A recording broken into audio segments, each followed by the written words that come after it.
요 10년근을 요 정도 크기 정도 되면 이제 농장가로 여기서 나가는 게 한 5만 원 정도 나가요. 그러니까 이제 요거보다 조금 더 굵은 크기, 이제 요게 지금 나가는 게 그람 수로 따진다고 하면 한 3g에서 한 4g 정도 나갈 거예요. 순을 제외한 황절 때 달게 되면. 요거보다 더 커져서 7g에서 10g까지 나간다고 하면 10만 원 받아요. 농장가가. 근데 10g 이상 나가게 되면 15만 원부터 30만 원까지도 받아요. 그래서 이미 농가에서는 그 고년근, 씨로 해서 그 산에서 기른 것 같은 경우에는 농가에서는 이미 등급제로 나가고 있습니다. 왜 그런가 하면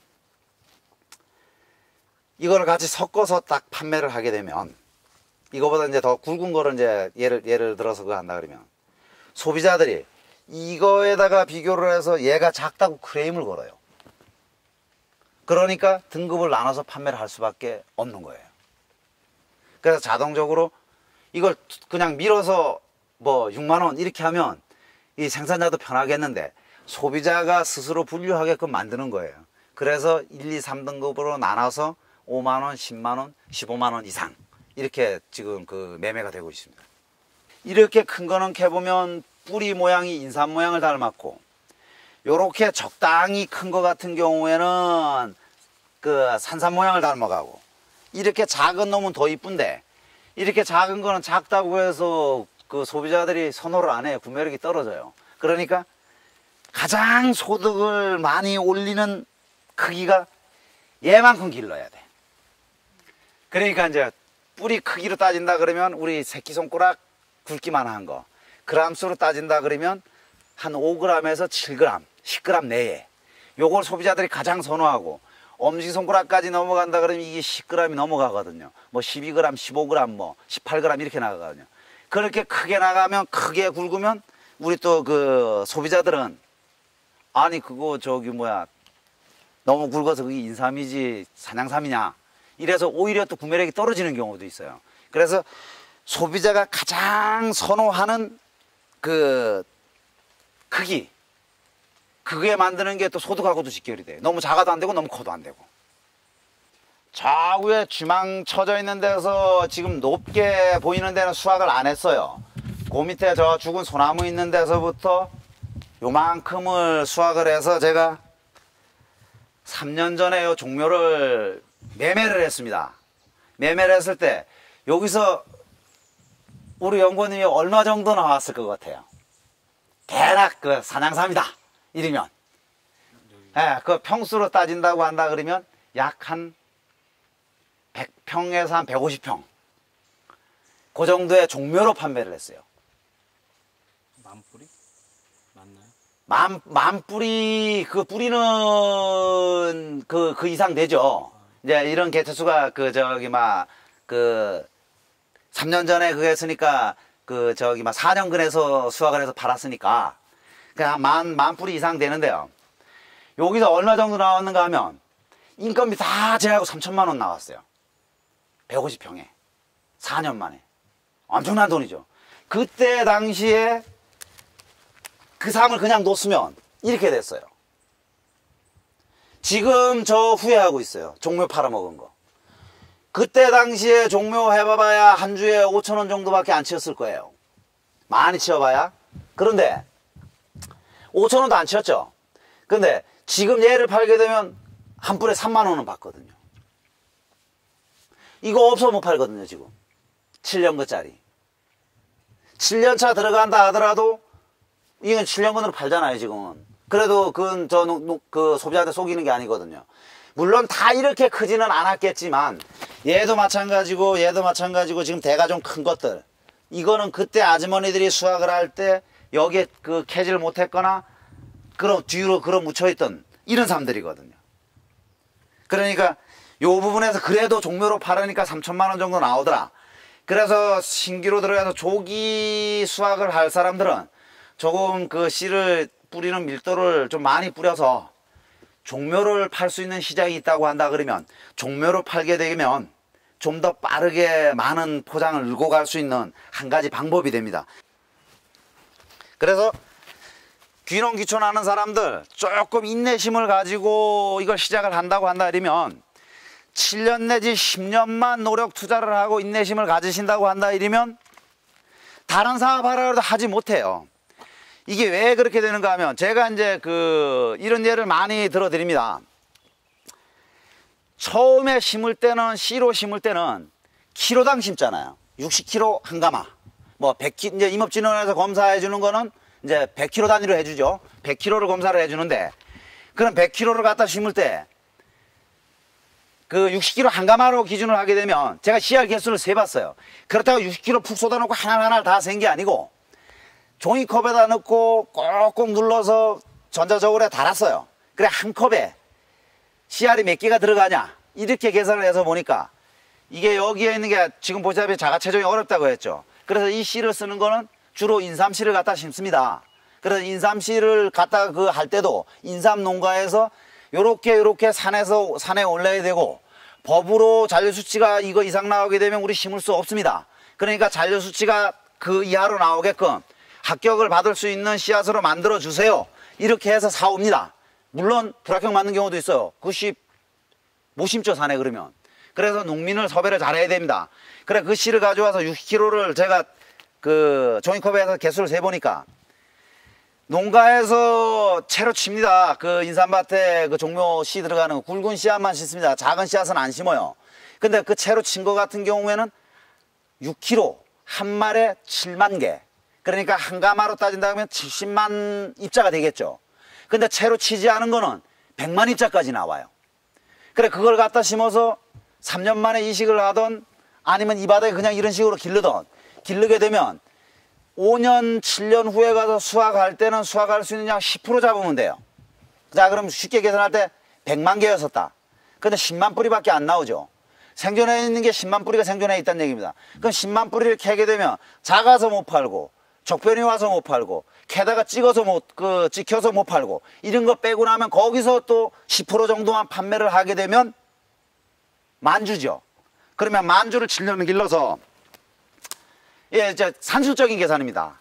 한 가마 사는 게 작년에 300만 원이었었어요. 심는 것까지 하게 되면 한 400만 원 정도 들어가요.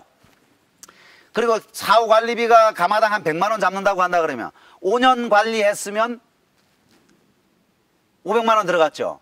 그러면 반올림 해갖고 1000만 원을 잡자는 얘기입니다. 그럼 1000만 원을 잡게 되면 5년 후에 7년 후에 그 출하를 하는데 제가 10만 종이 남아있는데 상품성 있는 게 10,000주밖에 안 된다 그랬죠. 그럼 한 주에 10,000원씩은 받을 거 아니에요. 그럼 10,000원씩 받으면 얼마예요? 1억이죠. 10,000주면. 그래서 10배 보고 농사 짓는다는 얘기입니다. 그거는 내가 노력 투자를 해서 잘 이렇게 갖고 놨을 때. 그러나 그게 반절밖에 안 나왔다 손 친다 하더라도 부지 선정을 잘못해갖고 그 5%밖에 수확을 안 됐다 해도 5천만 원이죠. 1,000만 원 뒤로 5천만 원 나오는 거예요. 1년에 1,000만 원씩 그 소득이 증액이 됐다는 얘기예요. 물론 거기에는 이제 판매를 해야 된다는 조건으로 갖고 놓기만 하면 돈이 안 되죠. 일단은 팔아서 그게 돈으로 현찰로 만들어서 내 통장에 들어와야만 소득이니까. 그러니까 이게 재미있는 게 심을 당시에는 키로당 갖다 심어서 판매할 때는 개당 나간다는 거.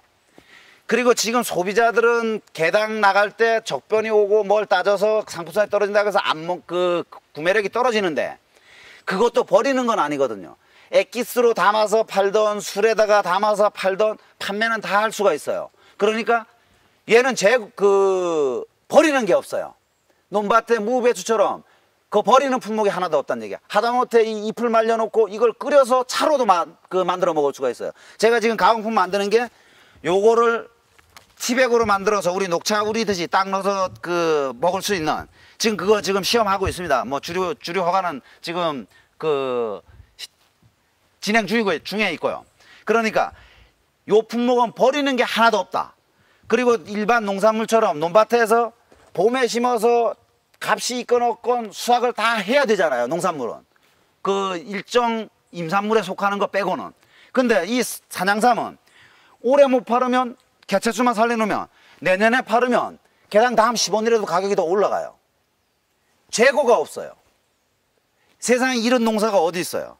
그러나 기간이 좀 오래 걸리기 때문에 그 임산물로 봤을 때는 단기 작목이지만 농산물로 봤을 때는 이게 장기 작목에 들어가거든요. 왜? 5년, 7년 이상 길러야 되니까. 농산물은 6개월 만에 수확을 다 했는데. 그러니까 인내심을 가지고 하라는 얘기가 그래서 하는 것이고, 그렇게 시간이 오래 걸려서 소득을 보다 보니까 이 꼭 그 농민들 중에 이제 그 조금 이제 상식을 벗어난 행동을 하는 사람들이 있어요. 그게 무슨 얘기인가 하면, 우물가에 가서 숭늉 찾지 말아라. 우리 이제 그런 얘기를 이제 많이 하는데, 그 옛날 그 어르신들 얘기를 빌려서, 그게 뭔 얘기인가 하면, 5년을 기다려서 만들어야 되는데 5년을 기다리려고 그러니까 힘들어요. 물건은 없고. 근데 3년근, 4년근, 5년근이라고 파는 거예요. 그게 임시는 돈이 될지 몰라도 먼 장래 5년, 10년 후를 바라봤을 때는 그게 부메랑이 돼서 저한테 되돌아옵니다. 아, 그놈 그때 얘기하던 게 다른 데 가보니까 그게 5년근이 아니었었는데 3년근, 5년근으로 속여서 팔았어. 이렇게 그 소비자들이 알게 되게 되면 그 사람은 산양산 판매할 수 없습니다. 자기가 직거래를 할 수가 없어요. 왜요? 한번 신뢰를 잃게 되면 이건 모든 걸 다 잃어요. 그러니까 눈앞에 돈 몇 푼 쫓아가서 7년, 10년 후에 그 부메랑에 되돌아와서 사기꾼 나쁜 놈 소리 들으면서 물건 못 팔아 먹을 것이냐. 조금 힘들더라도 7년 동안 기다려서 제대로 된 물건을 팔아서 소비자한테 신뢰를 얻어서 경기가 좋고 나쁘고를 떠나서 안정적으로 물건을 판매를 할 것이냐. 이거는 농사 짓는 사람의 몫이에요. 그러니까 절대 이 산양삼은 조급한 마음을 가지고 하게 되게 되면 소비자를 기만을 할 수밖에 없어요. 이건 진짜 양심적으로 해야 돼요. 제가 이런 예를 많이 들어드립니다. 논밭에 심는 농산물들 같은 경우는 음식이기 때문에 다소 좀 부풀려도 됩니다. 거품이 있어도. 내년에 또 다시 그 물건을 만들 수가 있으니까. 근데 이 산양삼은 저는 농산물로 농사를 짓고 있지만 사서 먹는 소비자는 약으로 먹는다는 얘기입니다. 음식은 조금 거짓말 쳐도 이해가 갈 수가 있는데 몸이 아파서 약으로 먹는 소비자들한테 거짓말을 친다? 이거는 그거하고 차원이 틀려요. 그러면 그렇게 해서 돈을 벌었다 손 친다고 한다면 내 대에서 내가 피해를 안 받게 되면 꼭 내 자식 대에서 피해를 받더라도 그거에 몇 곱에 상응한 피해를 받게 돼 있습니다. 그 벌을 받게 돼 있어요. 이거 거짓말 아니에요. 산의 그 기운에서 산속에서 자연 상태로 기르는 걸 가지고 그 거짓말을 쳐가지고 득될 것 같아 절대 득 안 됩니다. 한번 주변에 있는 거 쭉 한번 그 경험상 훑어보세요. 그 말이 틀리는가 맞는가. 그래서 우리 산양삼 농사를 짓는 농민들은 소비자와의 신뢰가 형성이 되지 않으면 아무리 물건을 많이 가지고 있고 물건을 잘 갖고 논다 하더라도 소득이 될 수가 없어요. 유통업자한테 줘서 제대로 소득을 받지도 못하면서 내 이름, 내 브랜드로 물건을 낼 수가 없다는 얘기예요. 내 이름, 내 브랜드로 내야만 내 자식, 내가 평생까지 갈 수 있는 그게 되거든요. 그리고 그 산양삼을 농사를 져서 7년이 넘어가게 되면 다른 사업을 하라고 해도 할 수가 없어요. 왜요? 키로당 갖다 치면 개당 나오고 100만 원 투자해서 1000만 원 돈을 버는 거를 그 소득을 보게 그 시기까지 가게 되면 지금 무슨 사업을 해서 100만 원 투자해서 1000만 원 나오는 사업을 할 수 있겠어요? 그래서 하라도 못하기 때문에 그거를 계속 지속해 나가려고 한다면 소비자하고의 신뢰도가 없게 되게 되면 이건 다 한순간에 무너집니다. 그러니까 소비자하고 신뢰 쌓는데 속이지 말고 있는 그대로 해서 판매하는 것이 소득과 직결이 된다. 임시는 어렵지만 이거 꼭 염두에 두셔야 돼요. 근데 쥐도 먹게 되면 이 뇌두는 안 먹어요. 요 밑에 뿌리만 딱 잘라 먹어요. 멧돼지도 마찬가지고. 그래서 우리가 그 소비자들한테 얘기할 때 뇌두는 먹지 말아라 그러는 게 동물들이 안 먹는 이유가 있을 거 아니에요. 근데 제가 실제로 먹어보니까 이 뇌두를 많이 먹게 되게 되면 몸에 상처가 나면 빨리 아물지 않거나 아니면 몸에 열을 발생을 해요.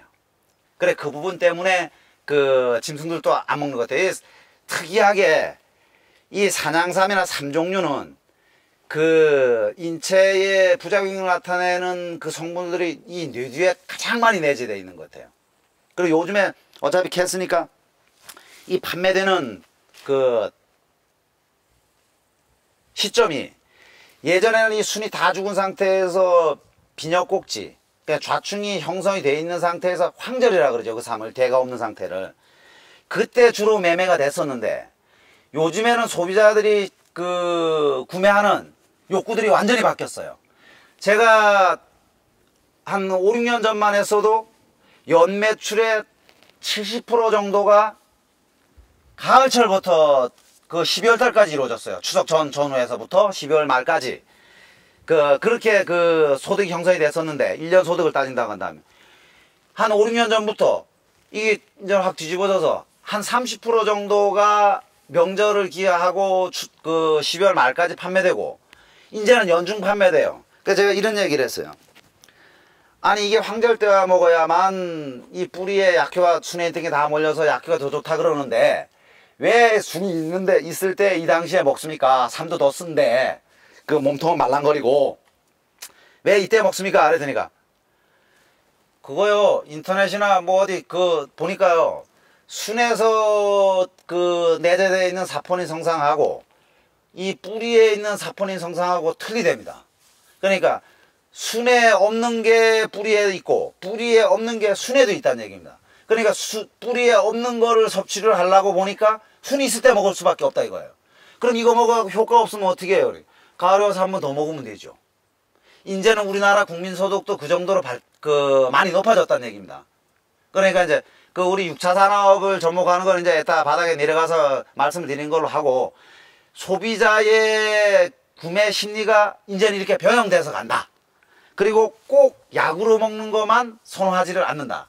이제는 예전처럼 우리가 못 먹고 살 시기에, 배고플 시기에는 양이 많은 걸 선호를 했었는데, 이제는 웰빙 따지고 내 건강 따지고 먹는 것도 양보다는 질을 따지는 시대가 왔어요. 그러다 보니까 산양삼도 5년근 미만, 저염근 같은 경우에는 음식에 적용하는 삶, 이게 상당한 그 시장이 형성이 돼 있어요. 그런데 산양삼법으로는 그게 좀 못마땅하죠. 그러나 농민들이 조기 수확을 해서 이렇게 약성이 있는 거를 기르는 과정까지 투자비가 너무 많이 들어가기 때문에, 투자비를 마련하기 위한 생산비를 마련하기 위해서 음식에 적용하는 것도 이원화시켜서 한번 임업진흥원이나 산림청에서도 한번 고려를 해봐야 될 시점이 오지 않았나, 이렇게 생각하고 있습니다.